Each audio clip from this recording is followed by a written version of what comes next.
ለቅሶ ውስጥ እኔም ለቅሶኛ ነኝ በማለት እንግዲህ ራሷን እያስመሰለች ስትቀመጥ አቶ ሜርሲሻ እግር በእግር እየሄደች እንግዲህ ነገሮቹን ሁላ ቀስም አድርጋ ለካ በቪዲዮ ቅርጽ አድርጋት በአለም በአደባባይ አወጣሻለሁ በማለት እያስፈራራቻት ትገኛለች። ወይዘሮ እንግዲህ የአቶ መርሲ የአቶ አምናን አክስትም እንደዚህ ብላለች። እኔ እህቴ ቃል ገባልሻለሁ አንቺን ማን እንደዚህ እንዳደረገሽ ፈልጌ አገኛለሁ። ወደድሽም ጠላሽም አንቺን እንደዚህ ያደረገሽንና የፈጸመብሽን ሰዎችን እውነት ልሻለሁ ዋጋ አስከፍላችኋለሁ በማለት እንግዲህ በፉከራ ውስጥ ትገኛለች። ማን ይሄንን እንዳደረገና እንደፈጸመ መድረስ አለብኝ እያለች ቤቱን ከዚህም በፊት እዚህ ቤት ውስጥ ማነች አቶ ወይዘሮ ሰማትን የማትወድ እንደዚህም ደግሞ ችግር የፈጸመ ሰው በማን ነው በማለት እየተጠያየቁ ይገኛሉ። ሰላም ብያለሁ ውድ የተከበራችሁ ቤተሰብ እንዴት ናችሁ? ደህና ናችሁ ወይ? ያለው እግዚአብሔር ይመስገን እኔ በጣም ደህና ነኝ። ለቤት አዲስ ሆናችሁ ላይክ ሼር እያደረጋችሁ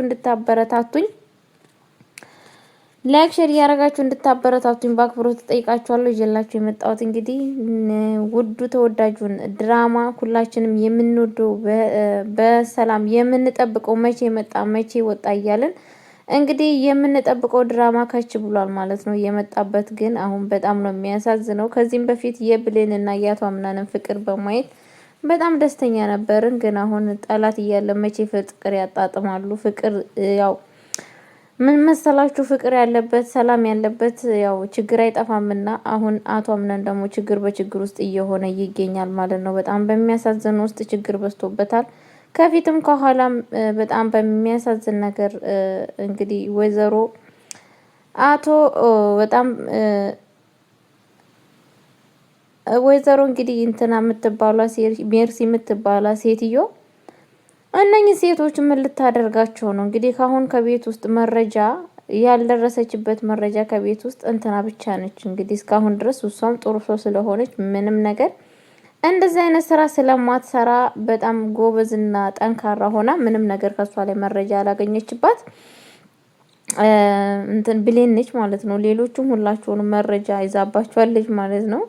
እኔ ለሲፋን እንደዚህ መያዟ ደስ ብሎኛል ማለት ነው። ልኳን ታገኝ። ምክንያቱም ይቅር ማለት ስትችል መተው ስትችል ይሄ ሁላ ነገር ውሳኔ መወሰኗ በጣም ነው የሚያስጠላው ማለት ነው። እውነቴን ነው የምላችሁ። አንድ ነገር እኮ እኛ እኮ ይቅር ብለን በሰላም መኖር ስንችል ለምን እንደዚህ እናደርጋለን? እኔ እውነቴን ነው የምላችሁ ቤተሰቦቼ፣ ይቅርታ አንቺስ ብትሆኚ እንደዚህ አታረግም እንዴ ካላችሁኝ እኔ አላረግም። እኔ በቀሌ መድኃኒዓለም ነው፣ በቀሌ ፈጣሪ ነው። ምን አግብቶ እኔ እነሱ የሰራችውን እሱ እንደ ሸክላ ያበጃጃቸውን እኔ ሄጄ ንውጡ ነፍስ ግባ ነፍስ ውጣ ምለው እኔ በምን ነው እንደዛ ምለው? ጋይስዬ አላረግም። በቃ እኔ በጥቅሉ ስነግራችሁ አላረግም። ሲጀመር ክርስቲያን የሆነ ሰው ደግሞ ይሄንን ነገር አያረግም በፍጹም ማለት ነው። ምክንያቱም እኔ ክርስቲያን ነኝ እግዚአብሔር ይመስገነው ማለት ነው። እና ምን ልላችሁ ፈልጌ ነው በዚህ አጋጣሚ የትኛውም በነገራችን ላይ ሰዎችም እንደዚህ አይነት አስተሳሰብ ሰዎች አላችሁ ጥሩ አይደለም። በእርግጥ በዚህ በኢትዮጵያ ምድር ውስጥ ደንበላ እየተባሉ ስም መውጣት ከተጀመረ ከድሮ የተጀመረ ነው ማለት ነው። ይሄ ነገር እንዴት ነው? እውነት ነው። በየገጠሩ እንደዚህ አይነት የሚባል ስም እናያለን ማለት ነው። ቤተሰቦቼ በእንደዚህ አገር ውስጥ ያላችሁ ሰዎች እባካችሁ ቤተሰቦቻችሁን እንድትመክሩ በአክብሮት ተጠይቃችኋለሁ ማለት ነው። የሰዎችን ደም የሚመልስ ፈጣሪ ብቻ ነው እንጂ እኛ እንደው እና ተመለስ እና ለሞተ ሰው ጸሎት ብቻ ነው ማስፈልገው ብዬ ነው የሚያስበው። እና ሌላ የእጅ ቅጣቱን ያገኛል ብዬ ነው የሚያስበው። ግን እንደው ፈጣሪ እንደው ይቅር ይበለው ተብሎ ለሱ ጸሎት ይጸለያል እንጂ እንደው ቅጣት የዚህን ያክል መሆን አለበት ብዬ አላስብም እላለሁ ቤተሰቦቼ። ሲፋን ያው ሰዎች ማንም ሰው አያላየኝም ብላን ብትልም ታይታለች ማለት ነው። ለዛውም ወይዘሮ ሜርሲ የምትባሏን ሴትዮ ታውቃላችሁ ምን አይነት ክፉ እንደሆነች ማለት ነው። እንትናንም እንግዲህ እያብረከረከች ትገኛለች ማለት ነው። በአሁን ሰዓት ማለት ነው። ለጊዜው እስካሁን ድረስ ምንም ነገር ስላልተጣሉ አይዶን ኬር ምንም አልተመሳሰሉም ከጄሪ ጋራ። ጄሪ ወደፊት ነው ጉዷ የሚፈላው። እንግዲህ ወይዘሮ ሜርሲ ጋር አንድ ነገር አፈነግጣለሁ ሆነ ነገር አደርጋለሁ ብትል የምትላትን ነገር ሁላ ማታደርግ ከሆነ እንግዲህ ቀጥታ ወዴት ነው መረጃው? ወደ አቶ አምናን ነው ማለት ነው። ጄሪ ያንን መረጃ ተምናን አገኘ ማለት አይደለም። ልጅ አይደለም ምን ጥሱ የሚባለው ነገር ተዋቷ ምናን ደግሞ አይደለም። ይሄንን ነገር በመረጃ አግኝቶ ራሱ በመረጃ ሳያገኝ ከዚህም በፊት ብሌን ምን እንዳደረጋት ሁላችንም እናውቃለን ማለት ነው ቤተሰቦቼ። ጄሪ እንግዲህ የመጣችበት እዛ ቤት አላማ ለገንዘብ ብቻ መሆኑ ሁላችንም ተረድተናል ማለት ነው። በእርግጥ ይሄ አስተሳሰቧ በጣም የሚያስጠላ አስተሳሰብ ነው ማለት ነው። በጣም እውነት የለምላችሁና በጣም ያው በጣም ነው የሚያስጠላው ጋይስዬ። ምክንያቱም አንድ ሰዎችን ለገንዘብ ለሀብት ብላችሁ ከሱ ጋር መኖር በጣም ነው የሚደብረው ማለት ነው። ገንዘብ ጠፊ ነው፣ ነገ ይጠፋል እና እኛ ሰዎች ስንባል በአሁኑ ሰዓት በነገራችን ላይ ሁሉም ሰው እንደዚህ የሚል ሰው በዝቷል በሀገራችንም።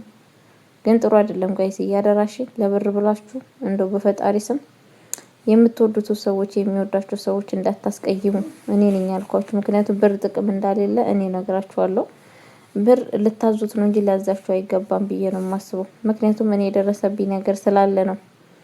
ስንት አመት የለፋውበት ልፋቴ ድካሜ እውነቴን ነው የምላችሁና በ24 ሰዓት ውስጥ ብዙ ነገር ጠፍቶብኛል። ከዛን ጀምሮ ለብር መቶ ቦታ የለኝም። እገዛበታለሁ እንጂ አይገዛኝም እኔን ማለት ነው። ገባችሁ አይደለ? እና አደራችሁ የምላችሁ ነገር ራሳችሁን በእንደዚህ አይነት ነገር ጠብቁ እላለሁ። እና ብር እንግዲህ ፍለጋ ነው እዛ ቤት የገባችሁ። ሴፋንም የእናቷን ለመበቀል ሁላቸውም የሆነ እንትን ይዘው ነው የገቡት ማለት እዛ ቤት ውስጥ ሲገቡ ማለት ነው። ሁላቸውም የራሳቸውን እቅድና አላማ ይዘው ነው የገቡት። በጣም የሚያሳዝነው ነገር ትክክለኛ ፍቅር ፈላጊዋ ማነች? እንትና ብቻ ብሌንዬ ብቻ ናት። ሌሎቹ ሁላቸውም የራሳቸው እቅድና አላማ አላቸው እላችኋለሁ ቤተሰቦቼ። በጣም ነው ብቻ የሚያሳዝነው። ለማንኛውም በቀጣይ ቪዲዮ እስከምንገናኝ ድረስ ቸር ቆዩልኝ። ወዳችኋለሁ፣ አከብራችኋለሁ። ውድ ተወዳጆቼ እንደተለመደው ቪዲዮን